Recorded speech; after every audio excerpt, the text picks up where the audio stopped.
Bé, quan en Francesc Llobet, el realitzador del documental, em va parlar del seu projecte i em va convidar doncs, a participar-hi amb la meva música per a la seva banda sonora, em va realment interessar moltíssim perquè jo admirava i admiro molt el pare Batllori. És una figura d'un humanista complet, dels pocs, diguem-ne, que ens queden, no? I en aquell moment ens quedaven, no? Com el Martí Riquer, etc, que va tocar molts temes a la seva llarga i fructífera vida, fins i tot també alguns temes d'estètica musical, encara que aquest és un terreny que hi va intervenir poc, i deia, o puc dir per amics comuns, perquè ell no es considerava prou, diguem-ne, versat en el tema per aprofundir-hi més.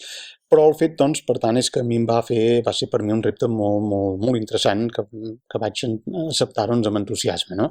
Estem parlant d'un documental important, o sigui, el que veuran ara és un repàs realment molt ric a les diverses facetes d'aquest veritable savi, el títol, jo crec que el subtítol és molt adient, no? L'agudesa d'un savi, i per tant la pel·lícula cobreix doncs, molts aspectes de la seva trajectòria en blocs monogràfics en els quals hi participen alguns dels millors coneixedors de cada una d'aquestes vessants enciclopèdiques, no?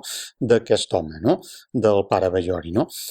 Jo tinc que dir que en Llobet va ser una mica agosarat a l'hora d'escollir els fragments musicals, però jo penso, com a autor, la meva perspectiva, si més no, jo n'estic molt content. Jo crec que ho va fer-ho amb molt d'encert. Jo li vaig, evidentment, fer unes suggerències de totes les possibilitats que jo hi veia treballant sobre el guió, però llavors ell, finalment, quan va mesurar, diguem-ne, els llocs, les intensitats, les durades dels diferents exemples musicals, jo crec que ho va fer-ho amb molta cura, i jo crec que la música, diguem-ne, hi va triar obres diferents, meves, amb registres expressius molt contrastats. Jo crec que ajuden també a articular, diguem-ne, els diferents capítols d'aquesta pel·lícula. Aquesta pel·lícula, repeteixo, és una pel·lícula molt àmplia.